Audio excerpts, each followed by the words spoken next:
Hey, champs! I am thrilled to highlight one of our sponsors this month, the Sales Arms.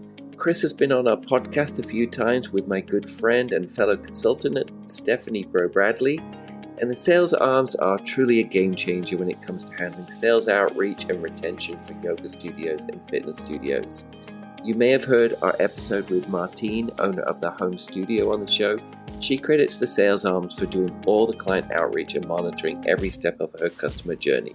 Listen to her in her own words. What is so great with working with them is that they basically are in contact with everybody that comes into my studio and that's new, and they'll send them a text message and they'll get them engaged until they get people to come back in. That was the part where I was looking for help, and I was like, I need to upload something, and it's just a lot of time and effort that goes into this, and they are personal, so it's an actual person behind a text message, and it's not something that is automated. And that was important to me. What percentage of new person comes back in 30 days? And so mine was 15 and 20% prior to doing this, and now it's been up to 35 to 40%. With Chris and the Sales Arms team in Martine's corner, she was able to focus on what she does best, and that's running her studio. So if you're looking to boost your studio membership without getting bogged down in sales calls and follow-ups, which I call with my clients daily detective work, and you have somebody else do the heavy lifting for you, go to yogabizchamp.link/TSA. So with our Yoga Biz Champ exclusive link, you get a direct booking with Chris, the owner, to have a chat. So again, that link is yogabizchamp.link/TSA.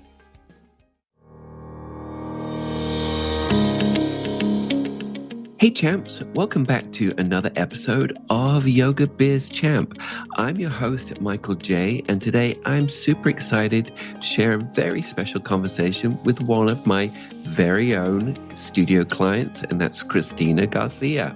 Christina hired me for my Starter Studio 6-month coaching package to help launch her Yoga for One, which is a Christ-inspired yoga studio located in Albuquerque, New Mexico. Christina's journey is deeply personal, starting with her own yoga practice that she began during recovery from surgery and evolving into a beautiful vision of creating a space that aligns with her passion for yoga with her strong faith. And guess what? Yoga for One is the second faith-based yoga studio I've helped launch this past year. In today's episode, Christina openly shares her path from those early sparks of inspiration and overcoming her fears to navigating the unique challenges of opening a niche studio.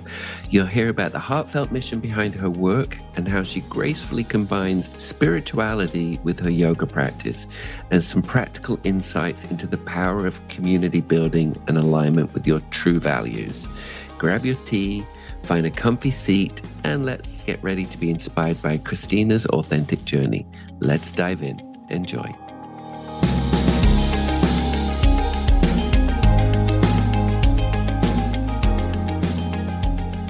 Welcome to another episode of Yoga Biz Champ. And my guest today is Christina Garcia from Yoga for One.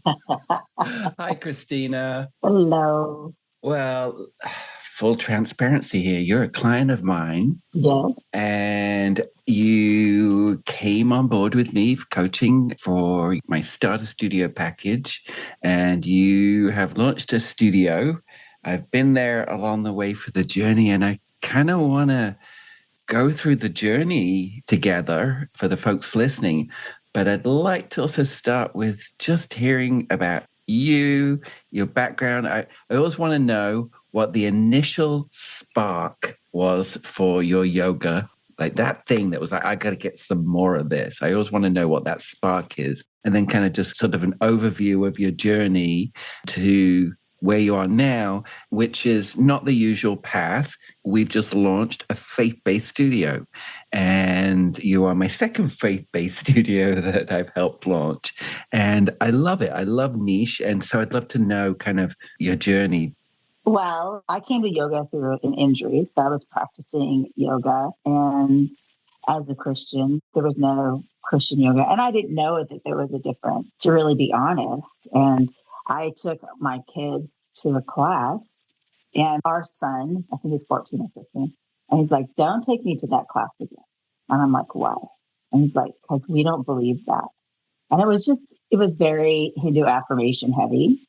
And so I had to listen to that. And then that just changed my course of how I practiced yoga, how I saw it. Because, kids are very linear. Do your homework, make your bed. Yeah. But what was the spark? I want to know that spark, though. What was that moment where you went, oh, wow, yoga? What was it? Okay. So the crazy thing is I had a Groupon. Okay. Okay. I love it. To get to this hot yoga studio. And I was recovering from 3 surgeries. Yeah. Or actually 2 surgeries. And I was stuck, like physically, mentally. I had lost my job. So that was that part. So I go to the hot yoga studio, and it was on the very last day, the expiration date of that Groupon. I went and took yoga in the hot yoga studio. That was the doorway in. Yes, it sucked me in. Like yoga chose me once I got there. But I got done with that class, and I was like, why did I wait so long? Yeah. What was my fear in entering the yoga studio? I was a hiker and skier. I lived in the mountains of Colorado. Anything outside I wanted to do, and I couldn't do it because it was ankle. And I was on my butt. And this gave me a chance to modify, to try things without having injury. And I think that was it. I was like, this can be my new skiing. Yeah. It gave me that same time, I say, with God, that you ski and you walk, you hike, you run. It was that for me. So that was the spark. Yeah. Now, did I think I was going to become a yoga teacher and then a yoga studio owner? No.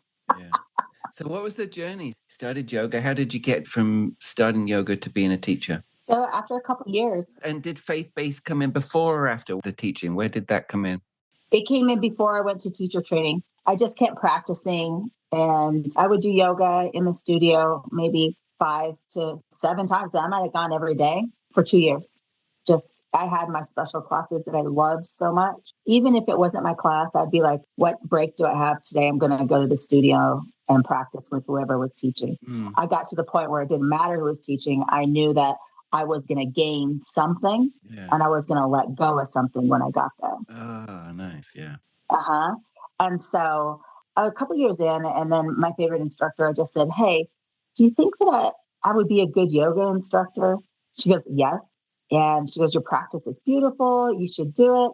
Well, there was nothing faith-based, and I really didn't want to go the traditional route. And I had a client at our other business bring me the yoga journal with Brooke Boone on it, the founder of Holy Yoga. So I reached out and I became Holy Yoga certified. Yeah, so in alignment in all ways. Right. It was my belief system, and I felt safe and comfortable in that process. Yeah. So you became a yoga teacher, started teaching on your own or started teaching in studios? So I did audition at the hot yoga studio that I was practicing at. And that, she had a bunch of superstars there. And so she wasn't interested in this new kid that teaches Holy Yoga. That would be too much to swallow. And so I went out on my own. I started a ministry in my church, and I teach Thursday nights for free still to this day. Started that in 2014. I love making yoga accessible to anybody at no charge. I think there needs to be a place for that. And so I do it there at the church. And I just really did it on my own. I rented places. I did it in the park. I traveled and did retreats. Yeah, you've been a hustling teacher. For sure. Totally hustling. And then the studio that I practiced at, she reached out through other people. And then I went in one day and I said, here, you want to talk to me? She goes, I have 2 classes I need you to teach. I said, okay. And, it was a moment that we had a conversation and said, I should have hired you 2 years ago. And I said, it's okay. Because it was a beautiful journey. It allowed me as a yoga instructor to have my own voice, to really get grounded in where my belief system is, and to work the craft of teaching people yoga. And I wasn't in a big hot yoga studio with like 60 instructors. You can get swallowed up in there. And I really had to do a lot more education and really make that journey personal. And that's how it happened. And I worked for her for the last 10 years. And you did teacher training too. Yeah, I started a teacher training through Holy Yoga. I'm a licensed teacher trainer for Holy Yoga. Yeah. And we bring that personal in-person training here to New Mexico. So I do that. And the last 2 years, I've done a training each year, and we're starting a new one in the studio, which is exciting. The studio is going to have the teacher training. So between teaching, what was the moment you went, I'm actually going to open a studio? Like, what was because it's a brave thing, you and your husband Alberto, you have your full-time jobs, and so you saw a need here, but what was that crazy moment where you went, I'm going to put some money down on a business, or I saw a location? What was the thing that went, I'm going to do this? Well, I felt truly that God was doing something in me. Like, as a believer, in the hot yoga studio, I felt unsettled. I felt very unsettled for the last probably year and a half. And I just kind of kept going forward. And my husband and I had discussed, finding a space where either I do online teaching or I just come out of that environment completely and do something new. And then I met a commercial real estate agent. He's like, well, let me look for some spaces for you. So it took us about a year. And then he's like, I got the space. And we fell in love with it. And we just kind of looked at each other like, we're going to open a yoga studio. and the best part is like, so there's so much yoga everywhere in our area, but it's all condensed in one area. So this west side of Albuquerque where we live is growing, and these people don't have a yoga studio. They don't have community places to go to. And so we're in a place where there's not a yoga studio next door, but there is, a gym next door, and they don't have classes for anything, and it's good. So we just felt like it was a perfect space. It was in the right place from our house that we didn't have to drive 2 hours to get to, Yeah. And then when we signed the lease, I took a big gulp and I said, we're really doing this. He goes, we're really doing it. And then he goes, if you go down, I'm going down with you. And that's teamwork. Hashtag teamwork. It's teamwork. We've done it together. So he's definitely the backbone there. So you and I met on an Offering Tree group coaching call. Yeah. So I host the group coaching calls for Offering Tree studio owners twice a month. And you chose to work with me. And I feel like we're a super unlikely couple that works. Well, it was a webinar. It was truly a webinar that they had. And I liked what you had to say. And I have always been somebody that sees people for, their giftings and what they are. And I was like, so let's talk. And it was a free Zoom. So I was like, 15-minute Zoom. Let's talk a little more. And I wasn't ready. I didn't have a space. I wasn't ready to open a studio at that time. And then I reached out a second time and I was like, we need to talk more, because I had looked at, hiring a coach, but because we've opened a business that is very social, but yoga is different. Yeah. And I think I needed more guidance in this world as an owner.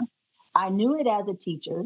I knew it as a practitioner, but it's much more as an owner, and it's a little bit different behind the scenes. And I knew I needed help, and I didn't want to be in disaster mode when it came to it.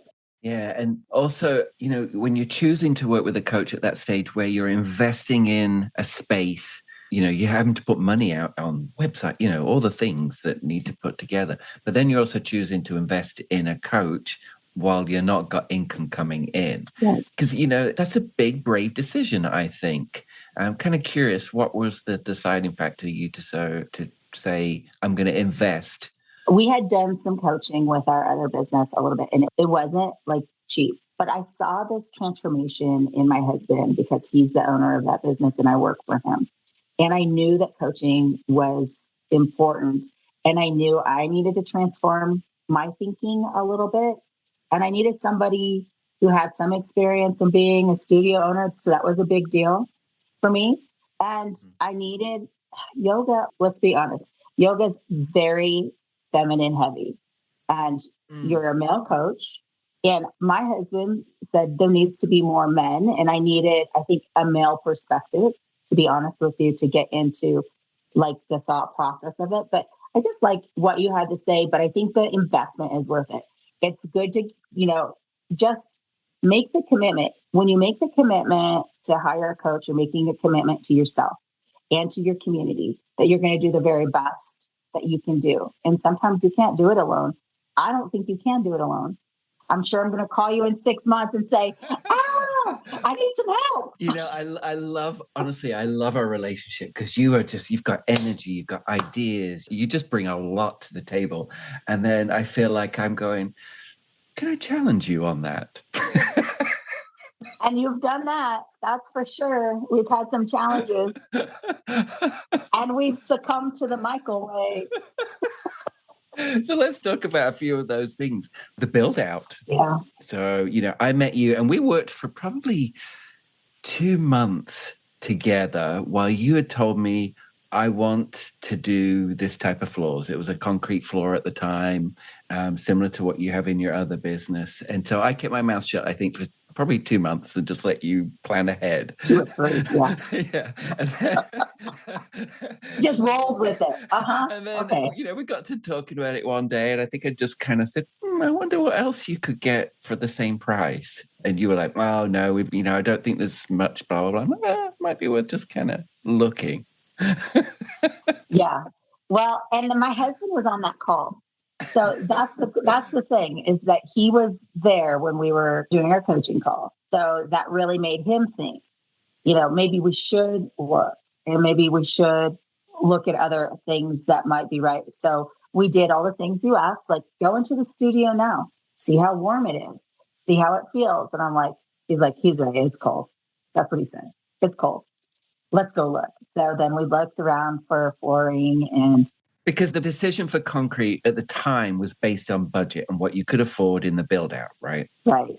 So yeah, we have a very small budget. So very frugal. With our whole build out is just very simple. Yeah. I mean, the word for the studio has been prudent, right? So wise and simple and intentional about it all. And so I really wanted those fancy epoxy floors. I still love the art. I know I can do it. I love art, but it wasn't right, with our budget. So we went and looked at laminate, and then, the guys are like, oh, you can't do this. It was all this negativity. And I'm like, I'm not going to listen to that. So I just stopped, and I couldn't sleep. And I was on Facebook Marketplace with my little small budget. And there's a guy who gets truckloads of second laminate flooring. So if I can just advise everybody, not one person knows that these are seconds. And I got it for 89 cents a square foot. Yeah. Everybody walks in and says, wow. It warms the place, right? It warms. Yeah. And I had a yoga instructor who moved here. I saw her in the gym, invited her. And she's like, I love this floor. This floor is warm.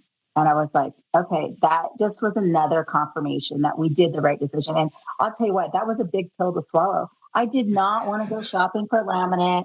I wanted to have it my own way. And then when it comes to the end of the day, it was the best decision to change it to laminate. Someone hip checking you a little bit, just like a little nudge. Yeah, a little bit of that. It was good though. It was the best decision. So I appreciate it.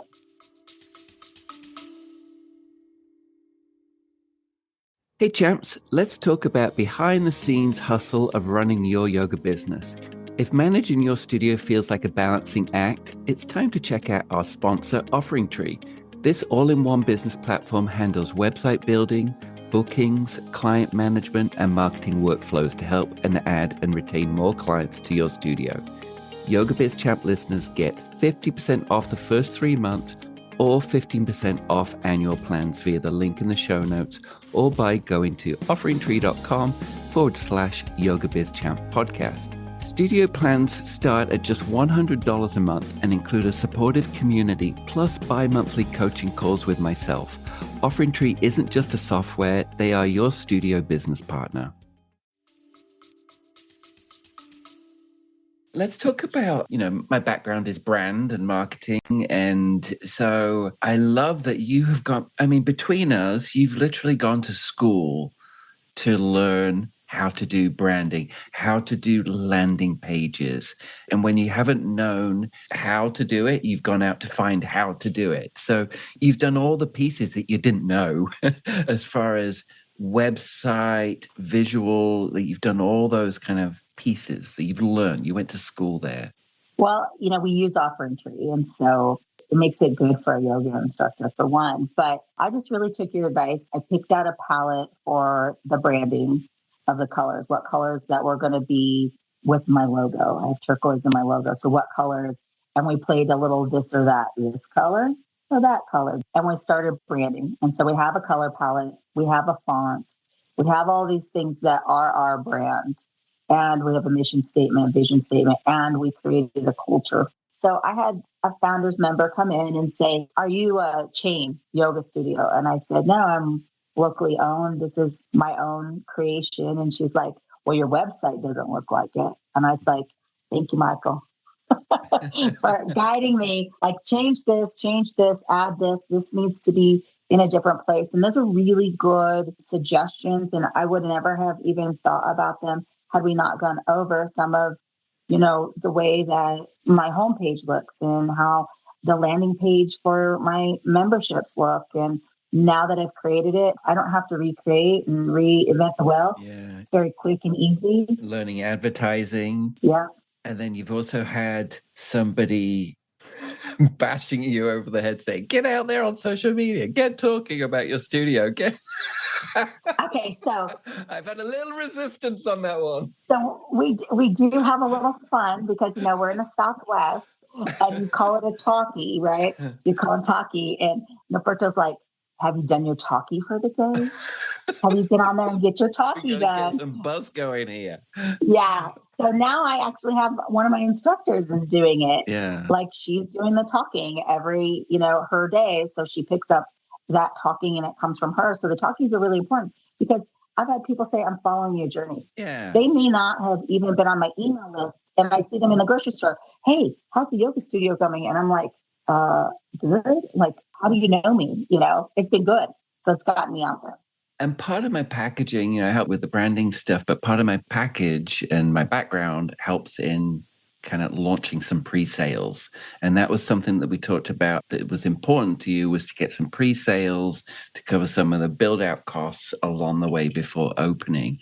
And I think we did a pretty good job of reaching out to the people that already know, love, and trust you, and getting some people to get involved and put a credit card down ahead of time, sight unseen.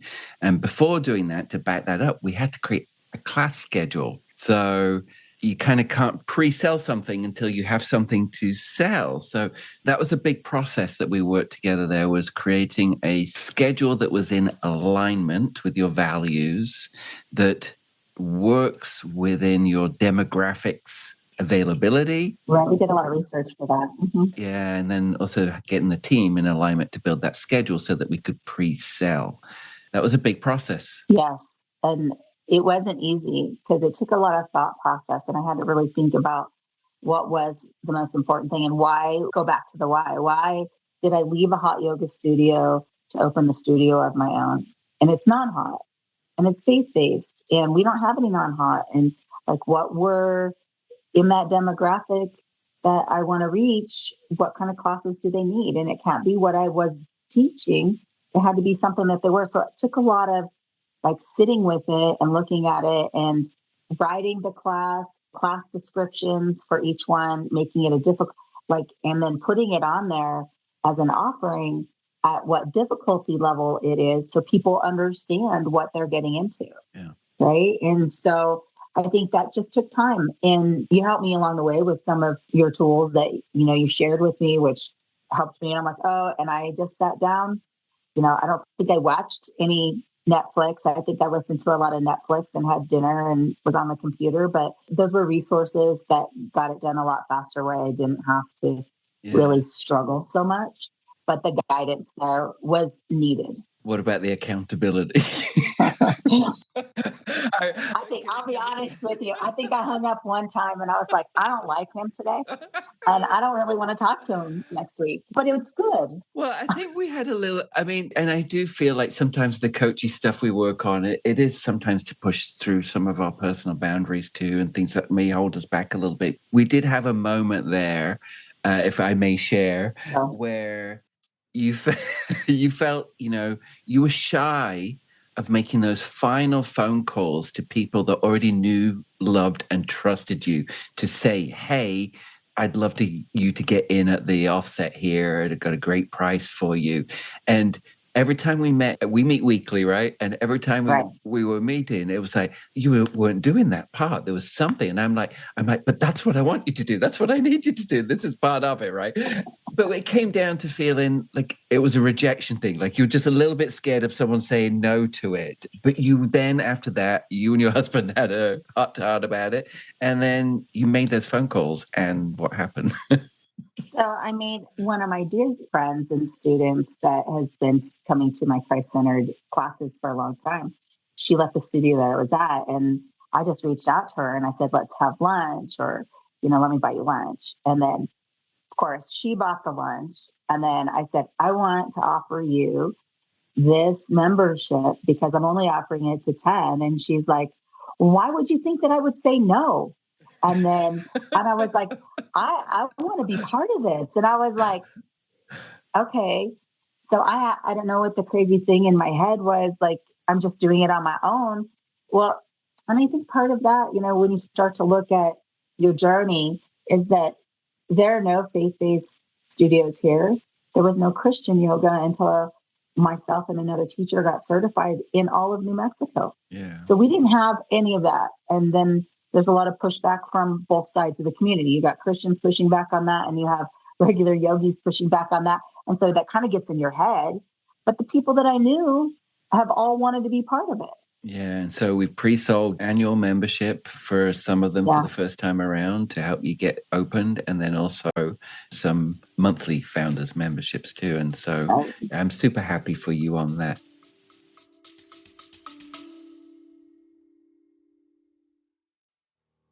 Hey champs, I want to spotlight our podcast sponsor and someone I consider both a friend and a trusted expert, Mitch McGinley from Boutique Fitness Brokers. He's been on my podcast multiple times. He's a former yoga studio owner just like us. Mitch and his wife successfully sold their studio just like I did, and now he helps others do the same. So if you've heard my conversation with Jill Agonias on this podcast, she sold her studio for well over asking price thanks to Mitch's guidance. Whether you're thinking about selling your yoga studio for top dollar or you're looking to buy an existing studio, and let me tell you, that can be a great head start instead of building from scratch. Mitch is your go-to guy, seriously. He understands the ins and outs of the yoga industry, from valuation to finding the right buyer or seller. Plus, he's been right where you are, so he gets it. I'm always talking about building a profitable business that can be sold or carried on. My former studio is in its 22nd year now, and it's under its third owner, and I consider that a legacy. So if you want to explore your options for buying or selling, head over to yogabizchamp.link/BFB to book a no obligation chat with Mitch himself. And trust me, it's never too early to start planning for your yoga studio's future success. Again, that's yogabizchamp.link/BFB. We just touched on building the class schedule, but more along the line, I'd like to talk now about mission, vision, values. So, you are a very niche and not everybody's cup of tea, nor every teacher's cup of tea, is going to be in alignment. So one of the things that we work together on in the package is a very clear onboarding document that goes over mission, vision, values, which is a big therapeutic process in itself, right? Having to think that out. Yeah. And then putting together what your expectations and guidelines are that make everything in alignment with your studio and the customer experience ultimately. And so we created this document so that then you could hire to it. Can you talk about that process a little bit, how that was for you? Yeah. So I had to really think about, so I already had my mission, my vision, and my culture. I already knew what that was.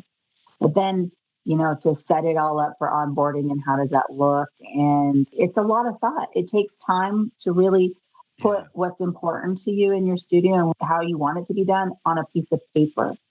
And so when I finally got it done, then when I would interview, I wouldn't give him the full onboarding document of all the runnings of the studio. I just said, this is our culture. This is our values. If this aligns with you, let's talk further. And then I would have crickets.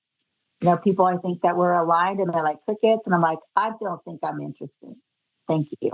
And to have gratitude that you're not hiring somebody who doesn't align with what you want to do for your community or be part of your studio. And that's okay. It filters it out to where you get people who are aligned. And even I, hired people that thought they were going to align, or they thought that they were going to align. Yeah. And then, we're in our 4th week. And so I've lost a couple instructors just because I think they weren't fully in alignment with the document, which was 6 pages long when I give them the full document when they're hired, that it wasn't really their cup of tea. And that's okay, because we want people that we get along with and we communicate well. And we have one thing in common, the client, and we love yoga. And I got to say, you hired really well. I mean, I met your whole team. We part of the package as well. I come in and I do the customer experience training. So the pre-class experience, the in-class experience, why to know the numbers as far as pricing, and the post-class experience kind of thing. And so your team is in alignment, tattoo girl and all. I saw my tattoo girl today. And what's her name again? Sorry, I just call her tattoo girl. Sarah. But I mean, talk about alignment, right? She is hustling for you. She's out there spreading your postcards, creating conversations, and she's so excited and helping spread the word for you. So you can't get more aligned than that. No, she's a good one. And the cool thing is that I met her through the studio that I was at, and she said, Christ-centered yoga teacher training? What's that? And she did not know that there was a thing. And then she did training with me at the 100-hour level so she could become a holy yoga teacher, so that she could teach in alignment with that as well. And that was her belief system as well. So yeah, it's good. Yeah. So Christina, you did all the work, like all the pieces ahead of time. You launched, and once you've launched, it's not over, right? It's like lots of learning comes in. So what have you learned since you've opened the doors? That there's going to be hiccups and you're going to be okay. Yeah. Once we open the door, there's, it's just stay the course. I mean, so we made the commitment to keep the schedule the same, for 3 months. One thing I learned is that if you jump around with your timeframes, nobody knows what to expect. And I have to remind the teachers that this is still going to be the time frame. We have 2 more months. It's going to be okay. We're growing a studio. We may or may not have people in that class, and it's going to be okay. If you have 4 classes in a day, I might have 3 classes that have people and 1 that doesn't. Yeah. And it's going to be okay. And you have to stay consistent, and you have to be there, right? You have to be there for somebody. And we've had people just walk in and want information, just being there in that class time. So, I had you helping me before we opened. So we didn't open until February. And I think we started in October. So I had all this time to build the infrastructure of the studio before we opened. And that's what made it easier to open. So if you have hiccups, you just know that this is the course and we'll be okay. Yeah. So now we're in marketing mode. And so now it's about bums on mats. Right. And selling intro offers now, right? And every week we set tasks. And then every week we're like, did you get this or did you not get this done? So what are your tasks this week? Oh my gosh, you're going to ask me right now. Oh my gosh. Well, I know you guys are definitely in hustle mode of getting out around town. And you were just telling me a story yesterday about, because I've been trying to get you in front of aligned people. And so you made a connection with the ministry over a sign. Yeah, I put up, like you call it scrappy. So we're doing some scrappy marketing. Scrappy marketing. So we did a Burma shade marketing. So with all the signs, achy back, it says achy joints, stiff back, fix that, and it's our QR code. So it's these signs along the road. And I put them, they weren't on a major road, but they were of the traffic coming into the studio. But there's a church just down the hill. And we came in on Sunday morning and all the signs were gone. And I was like, uh-oh. I didn't know if it was the gym. I didn't know who took them. Oops, scrappy. I know. I waited till church was out and then I just walked around and I just introduced myself. And it was a new pastor who was in charge. And he's like, I'm sorry.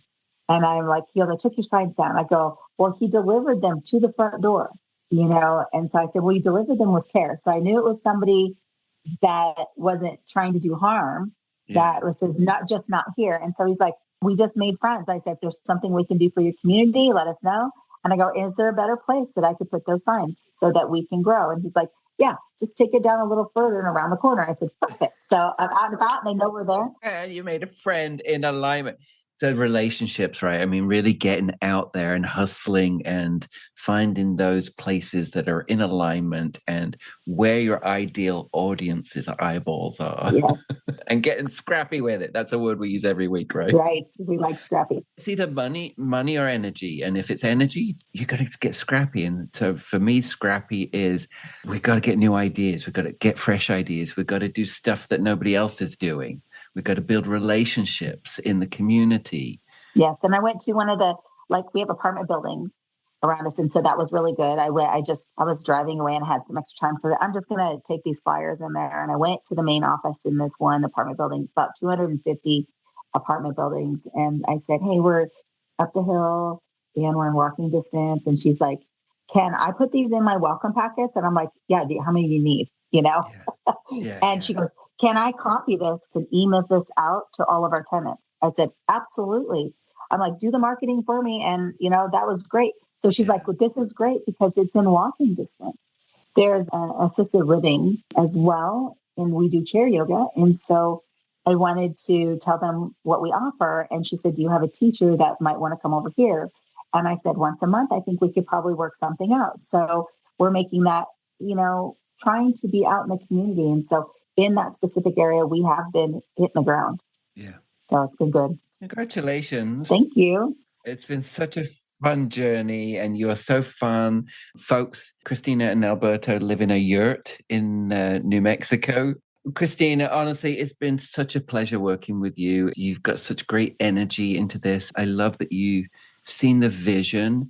And also choosing a niche isn't always the easy way to go, right? It's not everybody's thing, but, finding the audience for that niche is the plan. Well, I think we can't do everything for everybody. Yeah. So, yeah. Going to end with a few fun questions. Oh, sure. Go right ahead. Something most people wouldn't know about you. So until last week, my husband didn't know this about me. So you'll love this. I have a fun friend who's in fashion, high fashion, and they talk about when they're doing fashion shows, they buy used, really expensive shoes. And I'm like, oh no, I couldn't wear them. I cannot put my feet in a shoe that somebody else has worn. That freaks me out. And my husband's like, what? And I'm like, oh no, I can't wear somebody else's shoes. Like there would be no goodwill for me for shoes. I'll go barefoot. Good job, you're a yoga teacher. What's your favorite business tool, website, or app? Okay. So if somebody's looking for a website that's easy to use, Offering Tree I started with them when they first launched in 2020. And it made it so easy as a yoga instructor to make a landing page. It was simple. I didn't have anything like I have now. With Offering Tree, it built it. So you started on the teacher level, like on the solopreneur? I did. I started on the teacher level and I slowly came up and now we're in the studio level. And I mean, they've added so much to it. Like I can't even keep up with all the stuff that they're adding to it for my benefit. And so I have so much education in there to do, but it runs pretty much on autopilot. I love that it emails people about the classes and now we're putting text messages in there. So it's really great. For the fun side. Yeah. At home, I got to tell you that I love Zen Color. It's a coloring app on your iPad. I just use my pencil and I just color. It's my chill down. Yeah, that's cool. Yeah. If you were a yoga pose, which would you be and why? I'd be a star pose. Star. I'd be star. Why? Because you just think about that sphere of energy that's around you and you can affect people with your energy. And so be bright and be cheery and walk with that kind of energy that it's good and positive. And, our days might not be easy, but we can still generate really bright energy for other people who are struggling more. Thank you so much, Christina. Where can people find you? Oh, you can find us on the west side of Albuquerque at 10200 Golf Course Road. Yeah, that's where you can find us. I meant online. Oh, no, just go to the studio. Don't worry about online. So if you want to check out my website, right, and then you want to sign up for a class and buy a membership, you can go to www.yoga41, so it's spelled out FOURONE.com. And Instagram?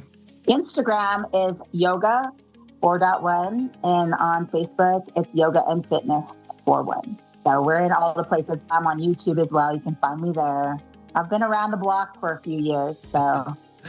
Thank you so much for taking the time today, Christina. Oh, I appreciate you. Thank you. Bye.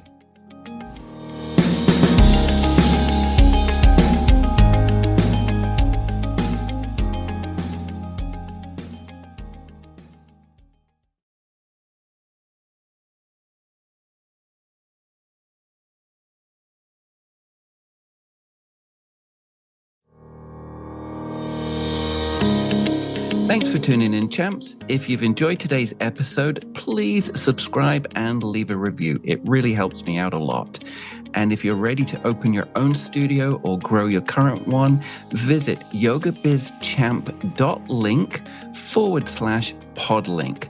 Again, that's yogabizchamp.link/podlink to book your free strategy call with me and explore my Starter Studio and Grow a Studio packages.